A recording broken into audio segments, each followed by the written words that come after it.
This is a presentation about quoting, summarizing, and paraphrasing. This presentation was modeled after a presentation given at Troy University in Troy, Alabama. I found this presentation online, and it goes through the information that you need for your research paper and for your annotated bibliography, which will be your next assignment. So what is quoting or a quote? According to the authors at Unilearning, which is where the people at Troy University got this quote, quotations are used to support the ideas you present in your writing. You do this to give your ideas or arguments authority.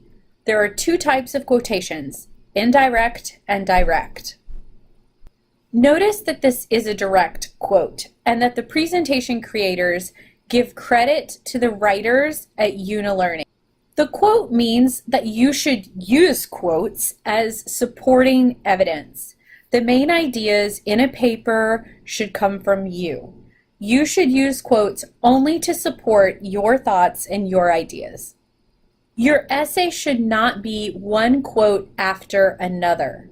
Your essay should actually be written by the 2/3 to 1/3 rule, which means that 2/3 of the words that you write should be your own ideas and your own thoughts, and that the quotes should be 1/3 or fewer of the words that you write.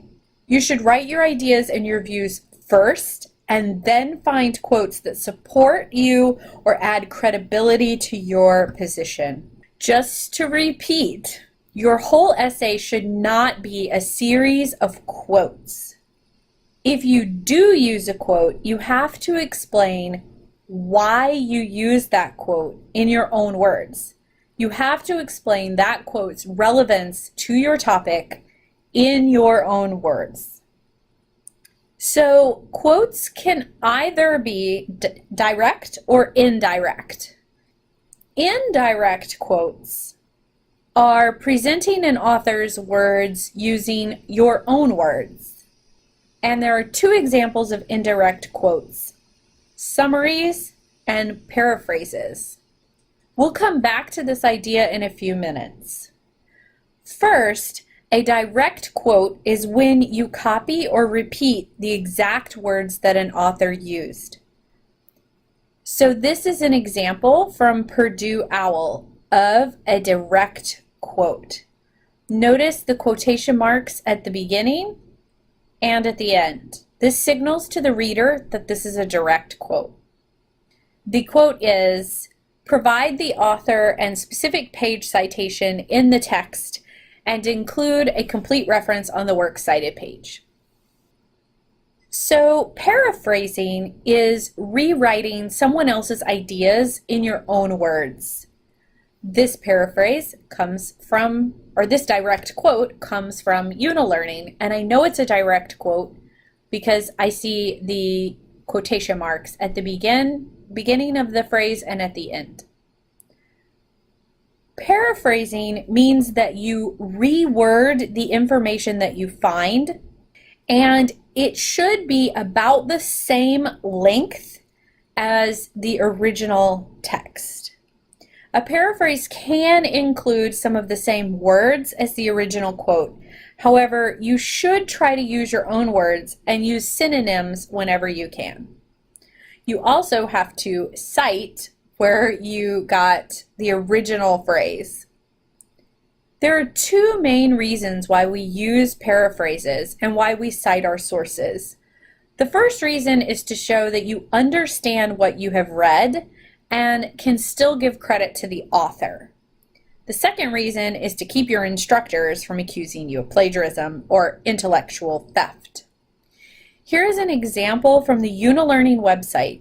So I'll read the quotes and then I'll show you the paraphrase. The original quote is, the climate in most groups and organizations does not encourage open expression of feelings.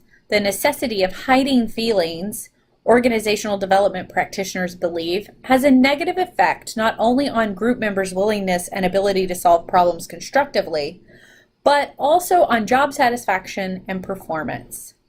The original quote is from Stoner and Wankel, 1986. So here is the paraphrase. Notice that the paraphrase is a little bit shorter than the original, but in the paraphrase, you cite the source at the end. Stoner and Wankel, 1986. It's important to understand that many instructors prefer that you paraphrase instead of using direct quotes, because you're actually showing that you understand what you've read and are able to apply your critical thinking skills. Instructors also want to see that you understand when to give credit to someone else for their ideas. So then, what's a summary? Well, a summary is the main idea of the work. It is also a type of indirect quote. A summary is a shorter version of the original or of a paraphrase. It only contains the main idea of the work. So here's an example of a summary from UniLearn. If you look at the original text, you're going to notice that there's a typo, and it's right here. I did not type this. This was taken from the website, and the typo should say OD for organizational development, but the original creators made a typo. So I'm going to read the original text and fix the typo when I read. Organizational development, OD, practitioners assume that it is important for people to be accepted by their work group and that the climate in most groups and organizations does not encourage open expression of feelings. The necessity of hiding feelings, OD practitioners believe, has a negative effect not only on group members' willingness and ability to solve problems constructively, but also on job satisfaction and performance. Encouraging openness can be difficult and risky, but it can also lead to greater job satisfaction and more effective group performance. Now, if you take a look at the summary on the right side, you will see they've put in colors what they've kept, what phrases they've kept from the original text, and what they have reworded. So I'm going to give you a second so that you can read that. The summary, you'll notice, still contains the author's names and the year. Notice the vocabulary, the verb usage they have following the author's name. It's a stronger verb than just says or discusses. The other thing you should notice is that much of the summary actually comes from the concluding sentence. This is because the concluding sentence very often contains the author's evaluation of the paragraph's content, and it can be the most essential part of the summary. So the next two slides contain some quoted material. First, I'd like you to write a paraphrase of the quote.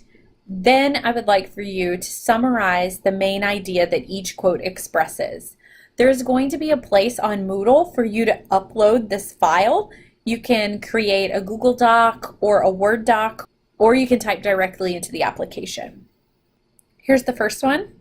So paraphrase and summarize this proverb.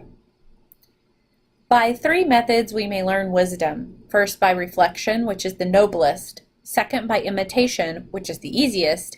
And third, by experience, which is the bitterest.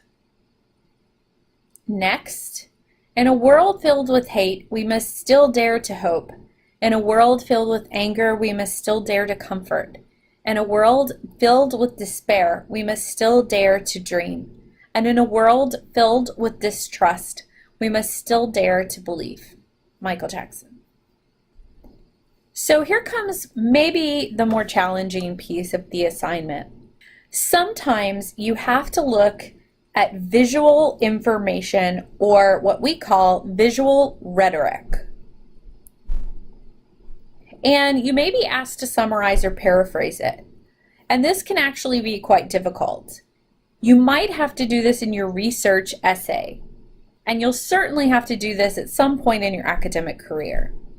So I'd like for you to attempt this. Your first task is to create a paraphrase of the graphs you see. And your second task is to summarize it. Once you've completed the assignment, you can upload everything to Moodle. If you have any questions, please feel free to email me. Thank you so much.